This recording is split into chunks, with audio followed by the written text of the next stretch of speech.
the thing that sets K-12 education from everything else is that you go to a dance class because you want to get better at dancing. You go to school because it's the law. It depends on who's taking you to dance class. Fair point. Fair point. But I do think that all kids actually come. It is a choice. You know, you could do all kinds of things to make sure that you don't go to school, you don't activate, you're not part of it. And I would say that most students do come because they actually do want to learn. They're actually waiting for somebody to listen and to hear them. This is High Tech High Unboxed. I'm Alec Patton, and that was the voice of Jillian Juman, CEO of Envision Education. Jillian told me the story of how she got there at the 2023 Deeper Learning Conference. We talk about how dance brought her from the Bay Area to New York City. We talk about her first principal job in Brooklyn at Boerum Hill School for International Studies. We talk about founding a public boarding school in Los Angeles and about what she wishes teachers and administrators could learn from each of the places she's worked. There's a lot of cool stuff in this episode. And we started right at the beginning, talking about her family. Here's Jillian. I am a child of a black man who was, grew up in Texas, very poor, and a white woman who fell in love and kind of was under that belief that, love was enough. Mm-hmm. It was deep enough. It was powerful enough. We're like, late 70s, early 80s kind of power. And I also grew up with that deep love kind of in my soul.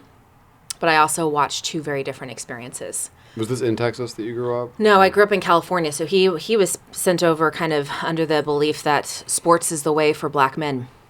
And it was in some ways, and it also was not enough. And so I kind of grew under this sense of feeling deep love and also feeling a deep level of my parents are experiencing very, very different lifestyles, very different ways, even in a marriage of 20 years. Mm-hmm.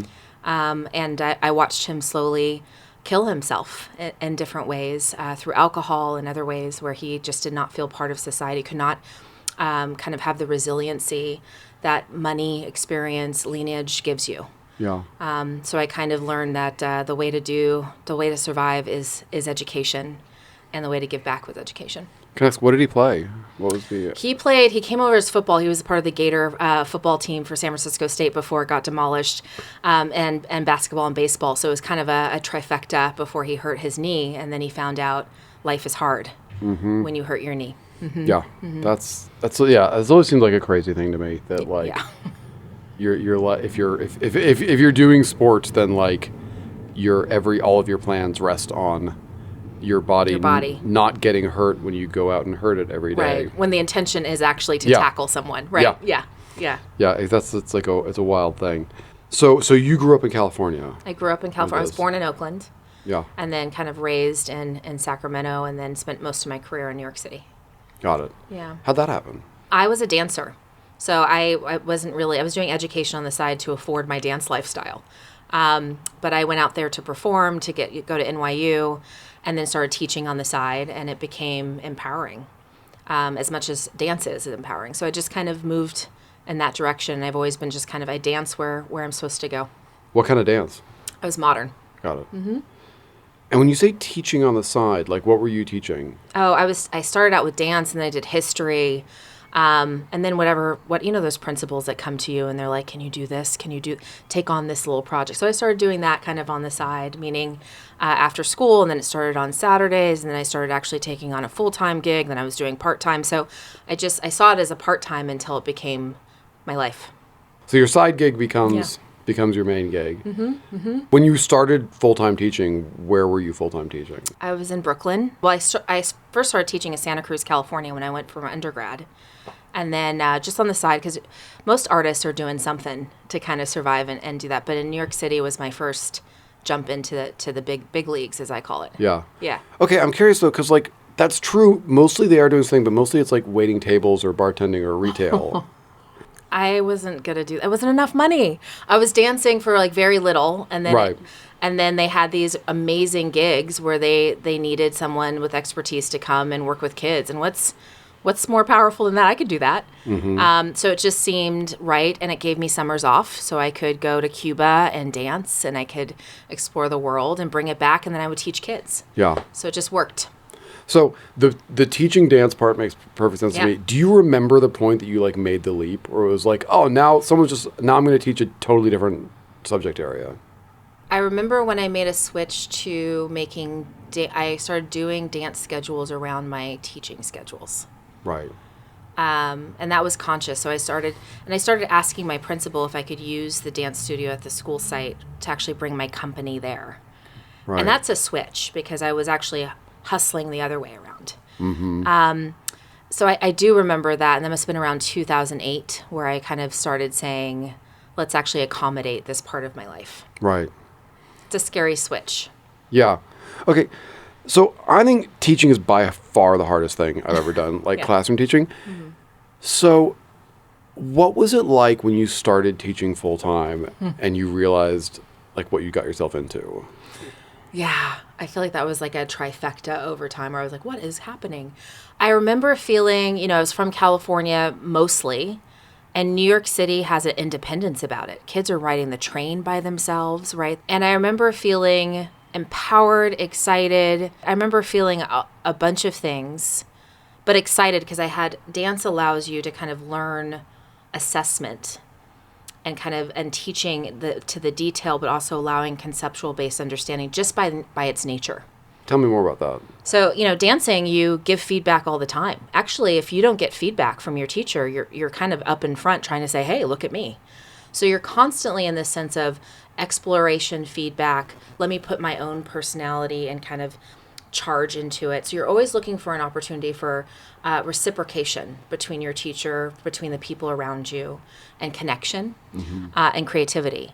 And so there's a natural piece of that. And I found artists really understand teaching because it really transfers into this kind of deeper learning concept just by nature. Mm-hmm. So I found classrooms to have an opportunity to do that in a very natural and organic way. Now kids also have opinions. And I also learned that the first year the hard way. Do you have an example? Oh, gosh. I remember a student was going back and forth, and they weren't wrong. Now that I look at it, I'm like, they weren't wrong. I was wrong. But they wanted to do something one way, and I was trying to teach it the other way, like right-wrong thinking. And I remember he was escalating and getting upset in the classroom, and so I pulled him outside in the hallway and had a conversation with him, and I could see him in his eyes being like, F you. And then, he went back in and did the same thing. And so we just did this yo-yo back and forth. And finally, I was like, wait a minute, I'm the yo-yo. I am creating this whole thing over and over again for a half hour for this student. And once I said, I'm sorry, he was great. He did exactly what I asked him to do. And what age group were you teaching at this point? Oh, I was doing, when I went full, it was high school. Got it. So one thing, I totally take your point about the assessment and dance thing.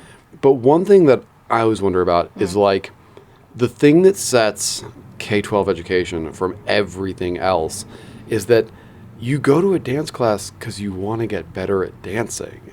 You go to school because it's the law. Depends on who's taking you to dance class. Fair point. Fair point. And I think there's also different points. There's things you want to learn about your body and your development of your body, and there's things that you have to learn. And so I think there's a dichotomy there. But I do think that all kids actually come. It is a choice. You could do all kinds of things to make sure that you don't go to school, you don't activate, you're not part of it. And I would say that most students do come because they actually do want to learn. They're actually waiting for somebody to listen and to hear them. And I think it's the same experience. The difference is that you can't argue with a kiddo about a way to do something, right? You have to figure out a way to kind of make it work, whereas in a dance class, maybe you don't. And that's the beauty. It's the relationship. Awesome. Okay, so you're teaching high school. What subject are you teaching? Oh, when I started, it was dance, and then it was dance history, then it was dance and history. How'd you get into leadership? Oh, geez. I blame it back onto those principals that are like, can you do summer school? Can you be the summer school principal? Right? And you're just like, sure. And there's a part of you that wants to see people successful, and you want to help. Certainly there was a part of me. And so I just started kind of leaning in a little bit more and then getting curious. Wait a minute, the academic program's not making as much sense as it should. Maybe I should fix that. So I think there's been always a charge around like, I'll take a project, I'll take a thing. If somebody's out, I'll help out. And I think I just kind of moved into this place of like, I'm either going to see the problem or I'm actually going to fix it. And so the more exposure I had to do that, I kind of did it. And then I got married and went to New Jersey. That was crazy. And then came back kind of with a nice view of being like I know that was. It is so New York that you treated moving from New York to New Jersey as a bigger deal than moving from California to New York. Listen, when I went to New Jersey, I was like, whoa, I'm in a new place here. But then came back with a very clear vision around work has to get done. So thank you, Jersey. Right. Yeah. But what was your lesson of Jersey? I went there and I had an opportunity to kind of see different districts in New Jersey, and I was like, oh, so people are having very different experiences, and even across the bridge, right? That's why it feels so different. And the innovation wasn't always there across different parts. And New York is about innovation, probably to the point of like, you actually need to slow down and practice something for a longer period of time. And I realized I love that about New York City. And I wanted to be a part of it. And actually, I could actually build momentum through leadership. So I just kind of jumped in. And I had some people that really believed in me, which was really powerful. Who was that? I wanted to shout out. Yeah, Kathy Pellis, wherever you are, she's amazing. She takes over the world. She was just a beast in being able to say, you, do better, and let's get it. And she was just my rock, my soldier behind me in many different ways. And she told me the truth. She told me when I did really well, and she told me when I didn't. And what was she doing at the time? What was her? She had been Kathy at the time, superintendent. She had been a network leader. She had run School for the Future. She had built the school, just knew the system, but also just knew good education and understood like deeper learning at a deep level about adult learning. Yeah. But she was the first person that said, hey, no one thinks everything you have to say is that great. So really be careful about what you're saying. And I was like, wow, that really hurts. And she's right. So it was just, I was able to kind of move up in that way. And so when you, in your sojourn in New Jersey, were you teaching at that point? I was a director of innovation. So I was bouncing around doing some of that work, not innovating. Yeah. So you were specifically going like, when you say you weren't seeing innovation, literally your job was to be the innovation person. You were like, oh, this is one of my innovating friends. We actually need to overhaul.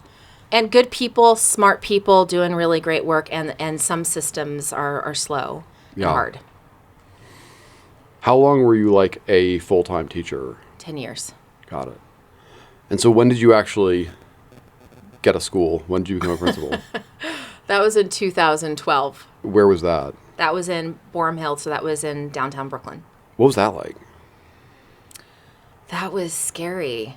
It was a school that was really had all the makings in the world to be brilliant, really. Beautiful campus in the heart of what I thought was just a beautiful neighborhood, and really was low attendance, was not being seen. And I think we had gotten into this rhythm of we are a community that kind of serves kids of color, and that we're kind of doing our best and really working hard and doing that service. And so we got into a story that actually perpetuated a great deal of racism. So being a school that was kind of not seen and had this, it sounds like a kind of a... I think it was, we did not fully grasp the potential and did not understand how we possibly were perpetuating that. And so what do you do about that?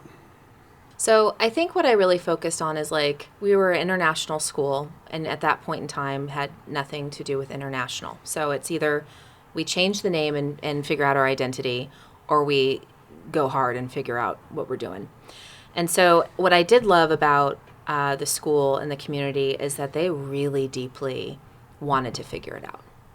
And they wanted to ask the hard questions, and their heart was there. And you can't say that about every place, but I can say it about international. And so we kind of just dove in and said, what's the best kind of school we can create together, right? So we kind of jumped in a plane, looked up IB, had no idea, we had never done this before, and just kind of dove in together kind of head first and got kids involved in the community, and then went to the community and said, why do you keep walking by our building? And so we held many meetings with families to kind of say, why are you walking past the building? And it lifted up, right? Perceptions of Black people came up, perceptions around culture and identity and language. And that's the conversation we had to have. That was the barrier. And so we just dove right into it. Okay, I feel like in my experience, when like you have a group of people, like some of whom are white, talking, and perceptions of black people as a thing comes up in the room, you're done. The meeting's done. It's just people are going to freak out.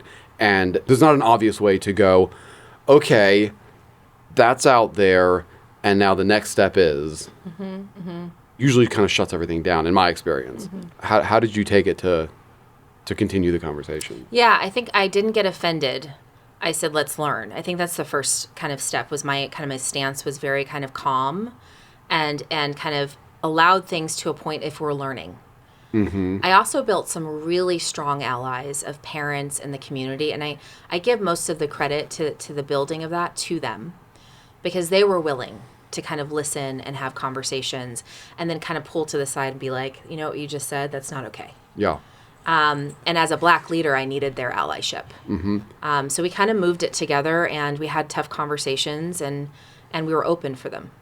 And did you have times where you had a parent who you really relied on as an ally who said something and you had to take them aside and say, so what you just said actually wasn't okay? All the time. And sometimes it was something that they had said or something that they had not even acknowledged as something that happened from somebody else next to them. So they'd bring somebody into the school that they're really excited about. They'd make a comment about reading levels of kids, although our kids were reading at high levels of reading, so there was perceptions, and then no comment was made. And so the push was, if we say nothing, it's actually just as loud as not, right? Like as kind of making a movement and stopping it. And my allies, and there was quite a bit of them in different forms, were really open to start having those conversations. And a lot of our families from France had a different perception of blackness, which is also, and colorism, which was helpful to the narrative. In what sense?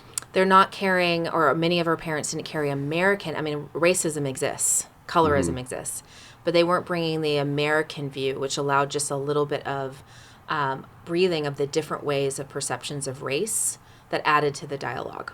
Right. And it just gave some richness to both our American experience, my experience, and their experience. Why do you think your close allies were so open to feedback and critique? Look, Brooklyn's really cool, It just has a bunch of people that want to learn, want to figure it out. They're gritty. They're resilient. And so I found myself in a room just kind of saying, look, you're bypassing the building. It's a beautiful building. We have smart kids. They're not being perceived in that way. We have a great thing going. And I found a lot of families just kind of sitting and say more. Let's talk a little bit more. And so some folks got up and walked away. They weren't the right folks. So they weren't the allies in the moment, but the folks that sat wanted to figure it out and brought their different perceptions of what was happening. And a lot of it was around, we want our friends to stay together, but that is also a cohort of whiteness that's traveling across. And they were willing to have that conversation because I think they were also looking for opportunity for change.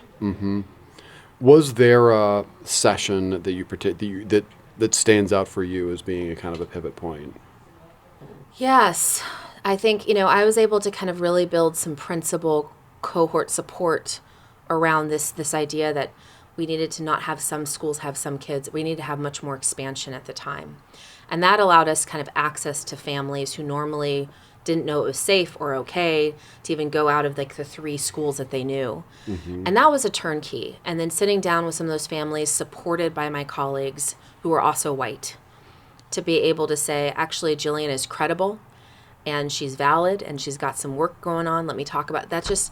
That was a moment where folks said, let me think about this differently. So this was literally like introducing you in the school to scared white families. Yeah. And I had a superintendent at the time who was also white, who also was not afraid to say, this is worth looking at. And I had a chancellor at the time, Carmen, who wasn't afraid to say that Jillian's a good leader and it's a hidden gem in Brooklyn. And so with that kind of level of support, families are less afraid. So those are allyship. Yeah. That's really interesting. And so this is probably unfair, but is there like a single lesson from Boerum Hill that you would say, this is the thing that I would love to share with every school leader from my time at that school? Yeah, it is fair. I have so many lessons because I had so many failures. I just kind of jumped in and was just like, let's get this thing going. And when you do that, and I talked a little bit about this yesterday, I built systems, I built structures, and then we worked on people. And because I was modeling it, it was kind of okay. But when you're moving into going into systems, when you're moving to kind of expanding into larger groups of people, it's not okay because I didn't tend to the black and brown kind of experience, and particularly brown students who Pakistani families, right? Asian families in the community. Particularly, we had Cambodian, we had Mexican American families, we had Puerto Rican families. We had so many families that had their own trauma that we didn't tend to. Yeah. To get to the bottom line, that I think in my work now, I'm thinking very deeply about colorism is important to understand, and we need to be pro-black and anti-racist because it's the foundation of all of our understanding. But if we don't tend to also our brown folks who are getting so many different experiences, they're not going to have access to what that means. And so I overlooked that, and it did harm. Yeah. So I think about that a lot. So thinking about like a school leader who's listening right now, and they're like, I have like the students maybe I'm not thinking about, what would be your message? That what should they be doing? What's the first step? Yeah. I think the first step is that we cannot keep separating SEL, trauma, and race. They have their own kind of band of learning, but they also are deeply married into each other. And so part of the planning around race work, part of the planning of like getting to a deeper sense of community and learning is to be able to have a really detailed understanding about when do you talk about those three things in combination? And then when do you actually need to have a band that's very separate? And then how do you tend to the fact that we have black and brown folks who are both experiencing a very separate experience, but are both deeply hit by what it means to be anti-black? And so I think that's the thoughtfulness that I think we are not tending to as a country, as we're seeing things very compartmentalized and not figuring out how to weave it together, not taking the time to. And I think it's problematic. And so I'm doing a lot of thinking around how do I spend the next year training the right people in my community across black, brown, and white communities so that they're getting the thing that they need to be able to access the anti-racism that I need them to. So it's a message of slowing down, getting thoughtful, spending time on your trainers, but also thinking about those three bands in combination as it's married for adults. Awesome. Thank you. Yeah. Do you go straight from Boerum Hill to LA? I went to LA. How long were you principal of Boerum Hill? 5 years. 5 years. Yeah. And then you found a boarding school? Have I got that right? So I went to Alliance in Los Angeles and worked with a great crew there. And then I did. And what's Alliance? Alliance College Ready Public Schools. It's a large charter system in Los Angeles. Cool. It does really great work, and I learned a great deal there. And then I went in to kind of get it started, seed of Los Angeles County, which is a boarding school, and such a cool concept. It really is. And I was excited for the kids of LA. And then Envision came. I just want to pause here real quick. Yeah. We don't need to get into it in the same amount. That seems wild to me. I mean, running a boarding school, like being responsible for teenagers 24 hours a day seems like an insane thing to do by choice to me. But what's a lesson you took from that people should know about? It didn't feel that strange for me. Like my family, my mom was in foster care in California, and so we had not only did she serve foster care, but we had foster care kids in our home and still considered part of our family. So for me, the message really was about making sure that we're serving all kids of Los Angeles. I think that, my learning out of that is it was much more of a bigger picture around how the systems need to better connect. So I was talking to probation, I was talking to foster care agencies, all working in compartmentalized places. And after COVID, not a good tracking system of where families are and what kids need. And so for me, my lesson was like, how am I going to start thinking about if I'm going to really be a kind of a pro-black, anti-racist leader, how am I thinking about how I'm utilizing all systems to be able to get to where I need to for school systems? And I don't think prior to that I thought so deeply around the responsibility across a county. Yeah. So what's the secret? How do you do it? You make the phone call and you say, let's sit down. And I think for most of us, we think we serve the kids that we recruit and come to us We don't see it as a larger system responsibility. And then if we don't, who's responsible for that? So I think in my work now, it's about like, if we have kids that are coming out of their parents or in probation or they're in jail, who is supporting those kids to get to where they need to go? So I'm asking more folks to sit down. Yeah. And that brings us to Envision. Envision. When did you become CEO? A year ago, next month. Okay. Almost happy anniversary. Thank you. Yeah. What's that been like? It's just so cool. So I now am living down the street from where I went to preschool. I've never had that experience where I drive by, I'm like, oh, I remember that, or like memories come up. It's so cool. There's a feeling of like kind of giving back to the place that gave birth to me. So that's just neat. The Bay Area is just a cool place to be. And Envision was just, look, it's project-based learning. It's about assessment work. It's about kind of mindsets of adults. It's all the things. I used to hire Buck Institute to come over and work with me in New York City. So there was a synergy there already. And I have to say it's been the easiest transition I've ever had. Yeah. It's just the right people, right time, right energy. And I got lots of ideas that they're excited about. So it's fun. So what are you folks excited about? We're excited about expanding work to adults. Like, how do we think about mindset work? How do we think about leveraging stories and experience to get down to students? I think that's really important. We're excited about making sure we're talking about not just kind of pieces of a system, but an entire system. How do you design that for each district or school that we have, which is really cool. We're excited about helping states better understand what that looks like, and understand how kids go. And I'm also really like this kind of, week has been really inspiring around how do we kind of codify what deeper learning must be at Envision? What does it mean to be authorized in that way? What does it mean to kind of live and walk that way? So that's something that I'm thinking a lot about. What was the biggest surprise when you came to Envision and you got to know the schools? I would say that we have set up some really great structures to do some deeper learning, to kind of really understand how to kind of think and do. But we're still at a place because of so much rebuild. And rehiring and all kinds of things over the last couple of years where we actually need a reset of mindsets. And that's actually a place where, we thrive in so many different places. And then we have so many new folks that have come in. And so that virtually, that over the last couple of years, that's not an easy thing to do. Yeah. How are you doing that? We're starting some training, some development, some engaging, and then also thinking about like what kind of supports do teachers need actually in the school sites, not just around their content, but how do you work? How do you plan? How do you think about things? How do you engage learners? If you're escalated, there's no way you can de-escalate a kiddo. Yeah. So those are kind of the things that we're thinking about. How do you help a teacher with that? I think it's a lot of like conversation. So we're putting more folks in to kind of actually stop and say, we're going to plan this document, but before you do that, actually, let's just talk about where you're at. How are you thinking about it? How are your students experiencing you? So kind of stopping and saying, what are the questions that we're putting into place so that we're actually checking in with the human? We'll find that once we start doing that, they'll start doing that also with kids. So it's a ripple effect. So we need to actually model that. We've also done a lot of development with leadership team, including myself. I have a coach on how to be anti-racist and to kind of think about the strategy work across the network. That's a model for the organization. We all need to feel like we're getting coached and supported to kind of think differently. How's that going, getting coached? I mean, I'm stubborn. I think if she was in here, she'd be like, yikes. I think she'd be fine. It's great. I like it.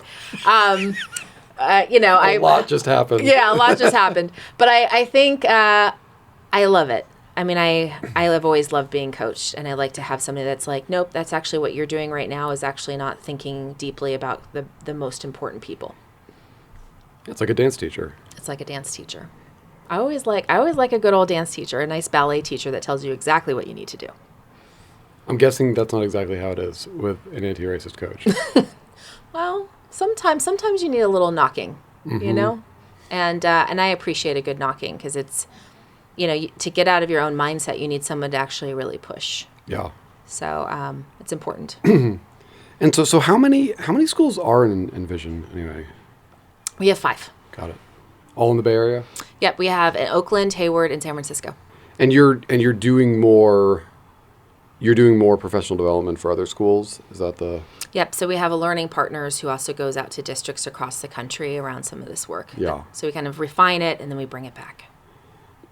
I'm just thinking, like, within the world of project-based learning or deeper learning, or generally however you want to take this, what are the things that you see at Envision that you think other schools should learn from this? Like other schools could do this and they should.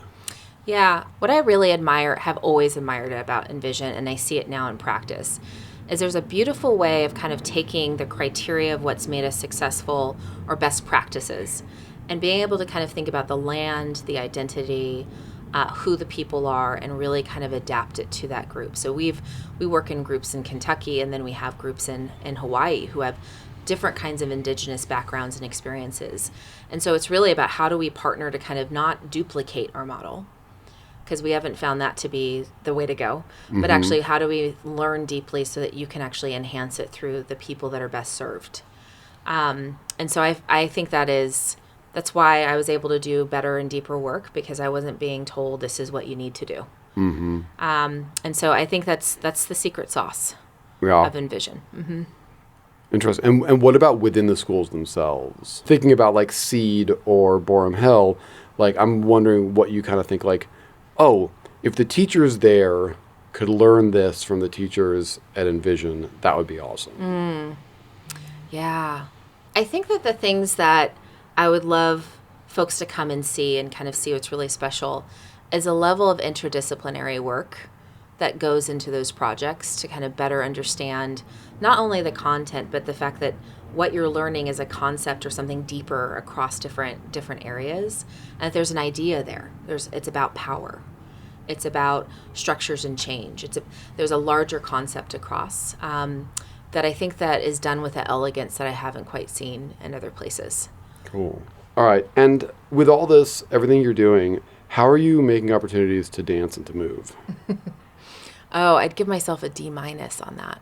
You know, in a sad way, once you stop dancing, and I'm sure there's a dancer that's listening to this is like, that's not true. But once you stop for a while, then you actually need to get back in shape and go. And so I'm stuck there. Right. Yeah. I mean, I need to go back. Another way of looking at it is like, I could go dance and I would dance and it would feel good. Yes. And I'm a lot further down than you are at your worst. I think there's, that's where perfectionism comes in. You remember what you used to look like, feel like, sound like, your body doesn't feel the same. So I think that you have to have some level of courage to kind of go back there and be like, okay, it's the dumpy version. Great. Now you'll work your way back to that. So I'm still convincing myself I could do that. All right. And then last question. I probably should have said this at the beginning, but what's your recommended reading for folks? What are you excited about that you've read recently? You know what? I have been listening to podcasts. I haven't been reading. That counts. Have you listened to Alcine's? No. Oh, you should. So, Street Data, the new podcast, it's actually really it's thoughtful, it's inspiring, it's funny. It's led by a black woman who has lots of things to say. So I actually have been listening to her most recently, and I advise that. What is Alcine's? Alcine Mumbai. She's a got it. Yeah. And just really smart and witty. I mean, you should also read that book as well. That's what I would say to anybody. Read that book. That's kind of my two pieces today. Awesome. Yeah. Great. Thank you so much. Thank you. High Tech High Unboxed is hosted and edited by me, Alec Patton. Our theme music is by Brother Herschel. Huge thanks to Jillian Juman for this conversation. Thanks for listening.